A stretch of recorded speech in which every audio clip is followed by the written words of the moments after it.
नमस्कार प्रिय विद्यार्थियों, SGNSK कॉलेज ऑफ एजुकेशन द्वारा चलाई जा रही ऑनलाइन क्लासेज में आपका स्वागत है। आज हम पीएड सेकंड ईयर के subject gender, school and society के अंतर्गत आने वाले विषय परवरिश शैली पर बातचीत करेंगे। अभी हाल ही में हमारे कॉलेज में टीचिंग प्रैक्टिस समाप्त हुई, तो मैं अपने क्लास के बच्चों से रोज बातचीत करते थे। जैसे वो अपना स्कूल का एक्सपीरियंस शेयर करने लगे मेरे साथ, एक दिन बातचीत हुई हमारी कि आपको जब आप स्कूल में टीचिंग करने गए थे तो आपको कैसे कैसे स्टूडेंट मिले, आपकी टीचिंग कैसी रही। सबने अपने अपने अनुभव बताए। सभी ने कहा कि बहुत अच्छा लगा। कुछ एक बच्चों को लगा कि कहीं कहीं को दिक्कत आ रही थी, डिसिप्लिन की दिक्कत आ रही थी, कईयों को लगा कि बच्चे कोऑपरेट नहीं कर रहे थे। तो वो आता है, ऐसा नहीं है कि बच्चों को नॉलेज नहीं है,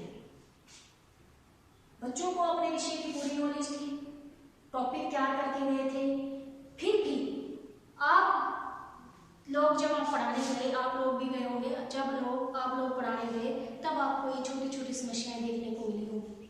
क्यों मिली, उन्हीं के बारे में हम आज देखेंगे कि कैसे अपनी जो पढ़ाने की है रणनीति है वो हमें तैयार करनी चाहिए बच्चों के अकॉर्डिंग। उसके लिए हमें पता करना पड़ेगा कि आप जब टीचर बन जाओगे या आपको जब क्लास अटेंड करनी पड़ेगी तो आपको किस तरह के बच्चे फेस करने पड़ेंगे। अभी आप करके आए हो, आप क्लास अटेंड करके आए हो, तो आपको अनुभव भी है कि आपको कैसे कैसे बच्चे मिले। आपको 3-4 प्रकार के बच्चे मिले होंगे। आज मैं यहाँ एक एक करके बताना की कोशिश करूंगी। आपकी क्लास में कुछ ऐसे बच्चे होंगे जो आक्रामक थे, मतलब शरारतों की तरफ जिनका ध्यान था, कमजोर और असुरक्षित होते हैं। कुछ वो क्यों थे ऐसे, शरारतें करना, एक दूसरे को मारपीट करना, आपके लेक्चर की तरफ ध्यान न देना। कुछ ऐसे बच्चे जो एकांत में बैठे रहते थे, किसी के साथ सहयोग नहीं करते, किसी के पढ़ाने में कोऑपरेट नहीं करते। जो उन्होंने कर दिया, आप जो लेक्चर दे रहे हो तो आपने ऑब्जर्व किया होगा कि ऐसे भी बच्चे आपको मिले होंगे। कुछ बच्चे ऐसे होंगे जो बिल्कुल ड्रेस में रहते हैं, आप उनसे 1000 बार पूछो कि आपको समझ में आ गया, वो गर्दन हिलाएंगे हाँ जी आ गया। आपको पता ही नहीं चलेगा कि वो समझ में आ रहा है कि नहीं। आपको ऑब्जर्व भी करके आप पता भी लगा लोगे तो भी आपको ये नहीं पता चल रहा है कि उसके पीछे उसको दिक्कत क्या है। ठीक है, तो आप इन सभी बच्चों को, कुछ बच्चे ऐसे होते हैं बहुत समझदार होते हैं, ऐसे बच्चे भी आपको देखने को मिले क्लास में जो बहुत समझदार थे। जैसे ही आपने टॉपिक डिलीवर किया फटाफट आपको जवाब भी मिल गया और एक्टिव भी थे। जो भी आप काम करते हो फटाफट आपके आज्ञा करें, डिसिप्लिन में भी रहते हैं, ओबे भी करते हैं, सारी तरह से अच्छे बच्चे होते हैं। तो 3-4 प्रकार, कुछ बच्चे कोऑपरेट करते हैं, कुछ बच्चे शरारती होते हैं, कुछ बच्चे बिल्कुल ही बैठे रहते हैं कि पता ही नहीं चलता है वो समझ में आ रहा है नहीं आ रहा है। कुछ सामान्य होते हैं, एवरेज बच्चे होते हैं। तो 3-4 प्रकार के बच्चे आपको स्कूल में देखने को मिले होंगे। जब आप अपना टॉपिक तैयार करके जाते हैं, आप भविष्य में जब आप टीचर बन जाओगे तब आप जाओगे तो हम किसी एक कैटेगरी के बच्चों के लिए टॉपिक तैयार नहीं करेंगे। हमें तो सभी ओवरऑल सभी बच्चों को ध्यान में रखकर अपना टॉपिक तैयार करना है और डिलीवर करना है। तो सभी बच्चे आपकी जो एजुकेशन है, आपकी जो नॉलेज है, आपका जो टॉपिक है उसका पूरा ज्ञान प्राप्त कर सकें। उसके लिए फिर आपको क्या उसके लिए क्या करना होगा कि टॉपिक आप इस अकॉर्डिंग तैयार करें कि सभी बच्चों को आप कवर कर सकें। सभी बच्चों को आप कवर कैसे करोगे, जब आपको पता चलेगा कि बच्चे किस कैटेगरी के हैं और उनके पीछे कारण क्या है। और कारण क्या होता है, जो कुछ बच्चे शरारती होते हैं, कुछ बच्चे नॉलेज वाले होते हैं, कुछ बच्चे डर डर के रहने वाले होते हैं, कुछ बच्चे अनुशासनहीनता फैलाने वाले होते हैं। तो वो ऐसा क्यों करते हैं? जब आपको इस बात की नॉलेज होगी, जब आपको इसका पूर्ण ज्ञान होगा, क्योंकि जब डॉक्टर के पास जाते हैं तो हम जाते ही ऐसे तो नहीं कहते थे मुझे बुखार है और डॉक्टर जाते ही दवाई का वो कोई पोटली बांध देता है, ऐसा नहीं होता ना। जाते हैं तो हम अपने रोग का सारे सिम्टम बताते हैं, तब उसके अकॉर्डिंग डॉक्टर डिसाइड करता है कि हमें कौन सी दवा सूट करेगी या इस लक्षण वाली बीमारी के लिए क्या दिया जाता है। इसी तरह आपका है कि सभी तरह के बच्चे आपकी क्लास में हैं, तो आपको सभी बच्चों का अध्ययन करना पड़ेगा, उसके बैकग्राउंड में जाना पड़ेगा, उसका कारण देखने पड़ेंगे, उसी के अनुसार अपनी टीचिंग की जो रणनीति है वो तैयार करनी पड़ेगी, ताकि जो आपका टीचिंग का मोटिव है उसे आप प्राप्त कर सकें। तो इनके बच्चों को कैसे पहचानेंगे आप? ये शरारती बच्चा शरारती क्यों है, जो आपसे क्वेश्चन ही नहीं करता वो ऐसा बच्चा क्यों है, उसको हम देखते हैं परवरिश शैलियों के अकॉर्डिंग, जो कि आज का हमारा विषय भी है कि परवरिश शैली। सभी तरह के बच्चे क्लास में ऐसे ऐसे रिएक्ट करते हैं, समाज में ऐसे ऐसे रिएक्ट करते हैं। वो ऐसे रिएक्ट क्यों कर रहे हैं? क्योंकि उनके पीछे कारण होता है उनके घर में उनकी परवरिश कैसी हो रही है। परवरिश शैली होता है बच्चे का लालन पालन करना, पालन पोषण करना, वो उसके पेरेंट्स उसका किस ढंग से कर रहे हैं, तो उसका इफेक्ट जैसी परवरिश शैली होगी बच्चे के जीवन पर उसका प्रभाव पड़ेगा। वो स्कूल में, समाज में, अपने पीयर ग्रुप्स में वैसा ही रिएक्ट करता है।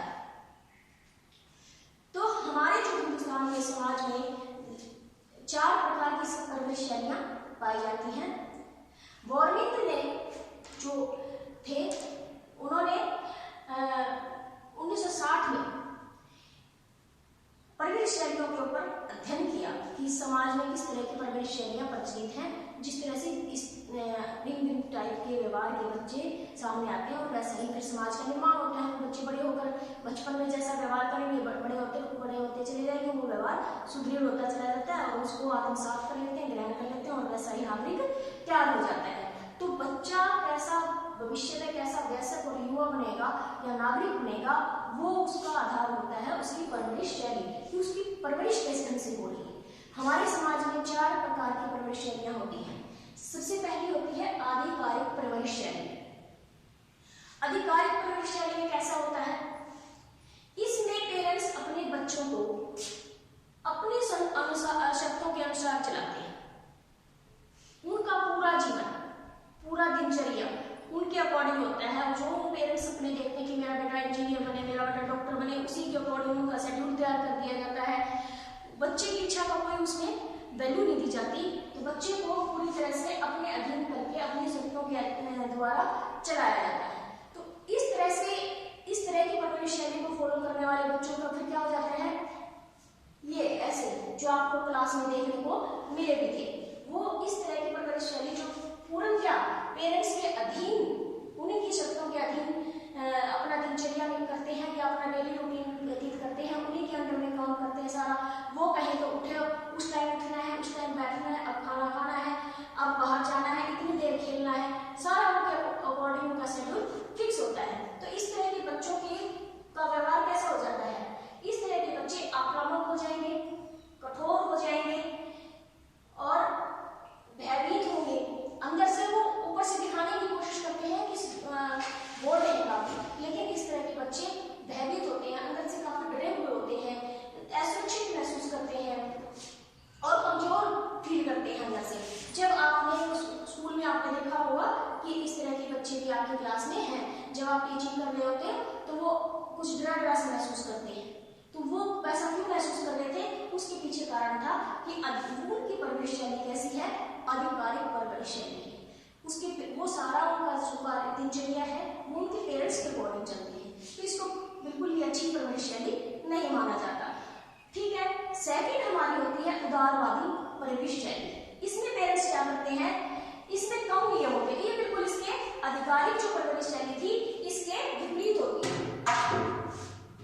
इसके विपरीत होती है। इसमें कम नियम होते हैं, पेरेंट्स क्या होते हैं, बहुत दयालु होते हैं। जो बच्चा होता है वो उनका कैसे केंद्र बिंदु होता है, पूरा परिवार उसके पीछे भागता है, उसकी हर छोटी से छोटी जरूरत को देखता है, अब उसको उठना है, बैठना है, उसको आगे पीछे जोड़ता है, वही उनका सेंट्रल बिंदु होता है। बच्चा उसको बहुत ज्यादा ध्यान दिया जाता है।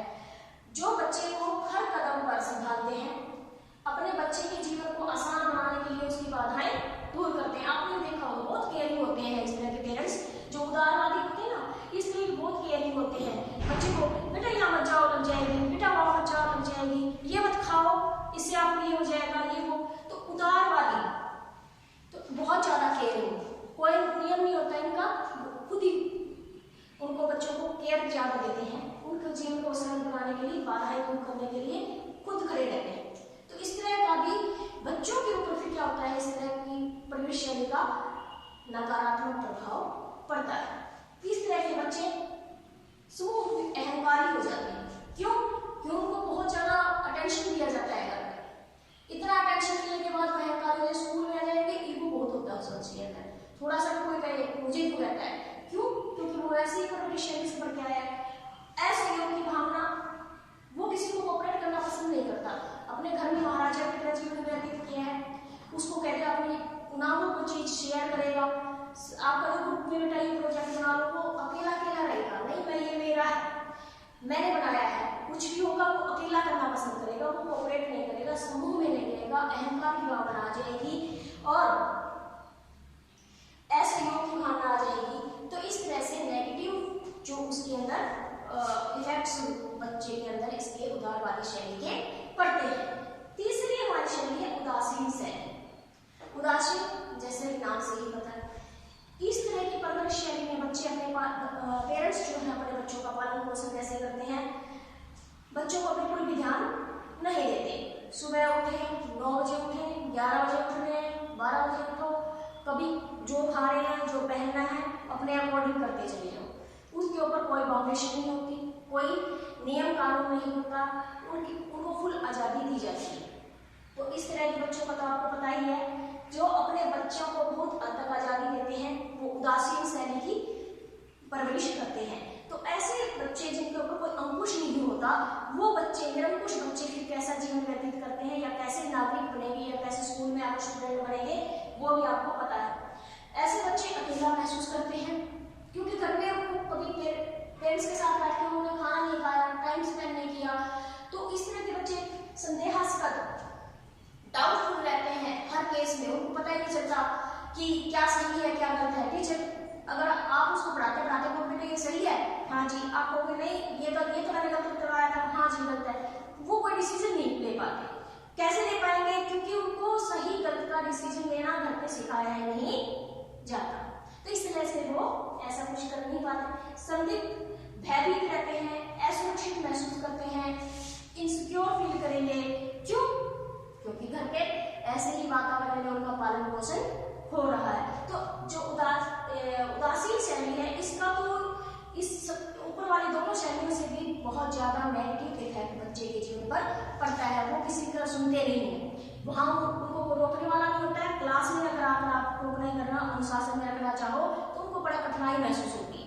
वो अनुशासन फॉलो करना नहीं चाहते, नियम फॉलो करना नहीं चाहते, स्कूल के करेंगे तो उसमें विद्रोह करेंगे, हर बात में उनका एग्रेसिव होगी। क्यों? मुझे क्यों कहा जा रहा है, मुझे क्यों कहा जा रहा है? क्यों? क्योंकि वो बिल्कुल आजादी से जीवन व्यतीत करते आ रहे हैं। वहां आकर थोड़ा सा भी उनको फॉलो करवाने की कोशिश की जाए तो ऐसा करने में असमर्थ होते हैं। तो ये नकारात्मक प्रभाव डालता है। लास्ट एंड फाइनल हमारी होती है लोकतांत्रिक शैली, जो कि सबसे बेस्ट शैली परवरिश की मानी जाती है। इसमें क्या होता है?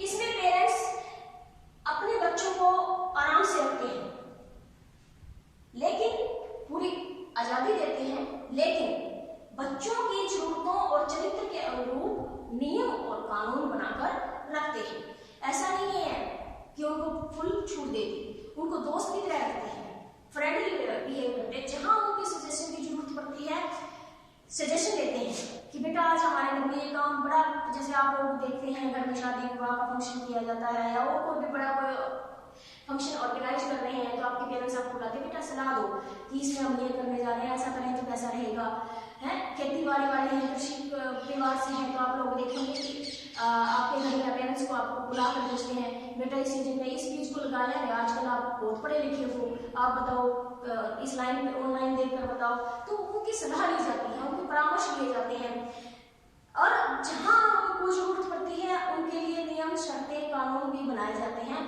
ताकि वो बिल्कुल निरंकुश ना हो जाए। तो उनको मार्गदर्शन की जरूरत होती है, वो मार्गदर्शन करते हैं। जहां फ्रेंडली रहने की जरूरत होती है इस शैली में, वहां लोकतांत्रिक शैली में पेरेंट्स बच्चों के साथ फ्रेंडली रहते हैं। तो ये इस तरह से पाले गए बच्चे कैसे होते हैं?